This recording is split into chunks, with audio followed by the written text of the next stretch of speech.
All right. Well, I am super excited to be working and chatting here with Pete van der Linde. And so, Pete, I really want to hear your story. You've got an amazing story to share with our viewers here. We met 6 months ago. The main concern, at least that you were presenting to me with, was peripheral neuropathy. What was your health like? What were your feet like, your hands, your whole overall health? Quick backstory. Yes. Not the whole narrative, or we'll be here for a long time. I had a number of different diseases, and one of which was neuropathy from the knees down. They said I would never walk again.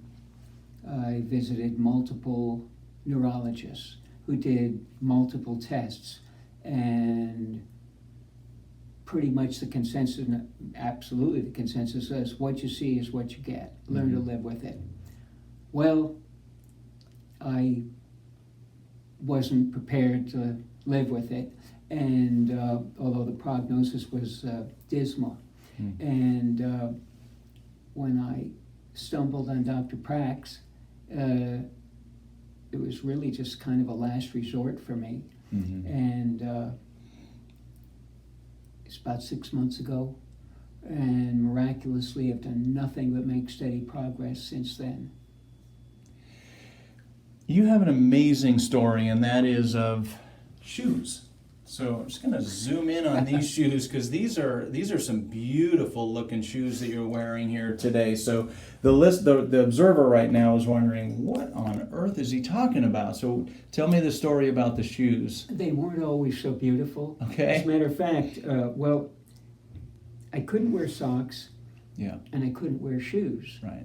And because the sensitivity was such that just pulling the socks over my toes was unbearable, and I couldn't bend my feet at the toes. It just wouldn't tolerate it, so I cut the toes off of my sneakers. Yeah.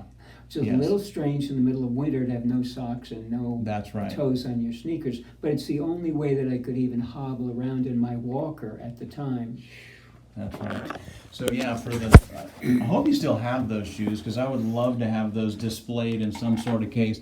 But if I'm right across there, you had taken a utility knife or a pair of scissors, or you took something and you created some really special shoes that would work for you, so you could have your footbed, but nothing on top. You came in barefoot, hobbling in here, and I think it took months before you finally came in. I remember the day you came in with, those shoes on, with fully normal shoes with no cuts on them, and that was a big day. And I remember telling you up front, is I want to get you in a pair of normal shoes. So exactly, I moved from the walker to the cane to now.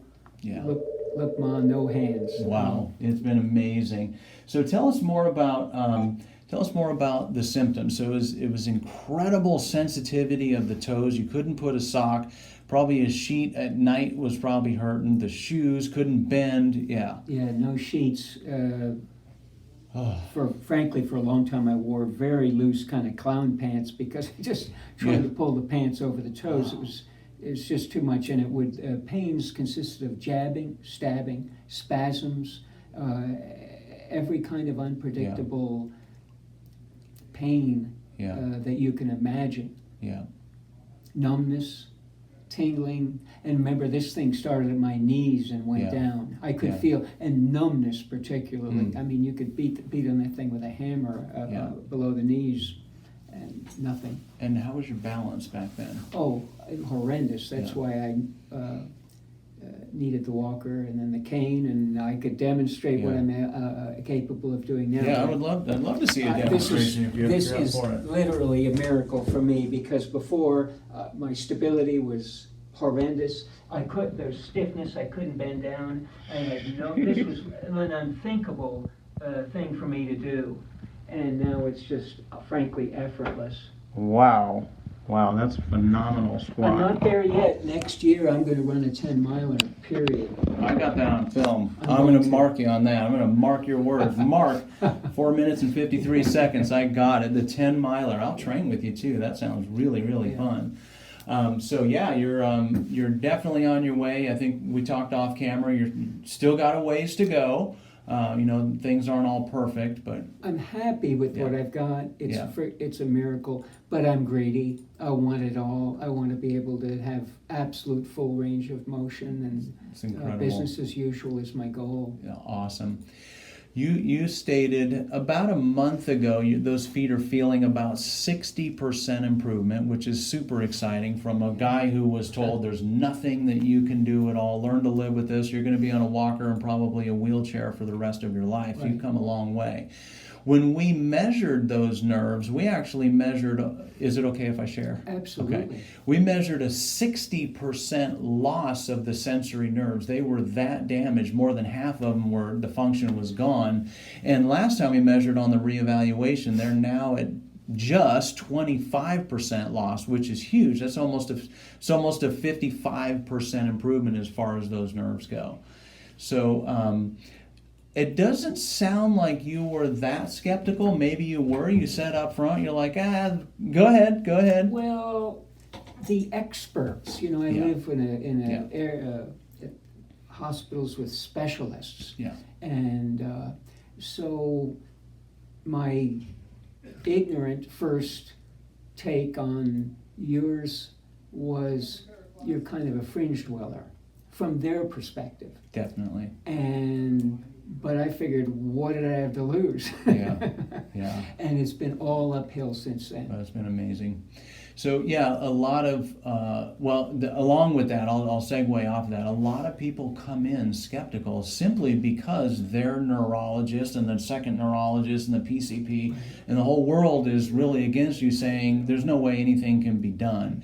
And I think it would be more accurate for them to say, in our world, in the Western medicine world, there's nothing else we can do other than treat the symptoms with gabapentin or Lyrica or whatever. Take a pill. But they're making it sound like it's the whole universe out there. There's nothing that can be done. Anyway, what I'm trying to say is for the skeptic who might be watching this, I mean, Pete, yours was, I'm just speaking it as I see it, one of the worst cases that I've seen. I mean, it was really, really bad.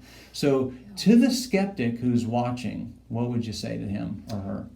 I would say there's two different worlds, and I'm not in any way putting down modern medicine, because I had kidney failure, lung cancer, brain tumors, leukemia, and then this sideshow called neuropathy. Yeah. And so to their credit, in all those other areas, I'm still kicking. You're still alive. However, there's this other less clinical, less defined world that's just as effective. And I hate to say it, I'm living proof of that. Yeah, yes, you are. Well, that's it. I just want to thank you for your time, and unless you have anything else you want to add to that, that was perfect. Just lucky I stumbled on this program. Beautiful. Thanks, Pete.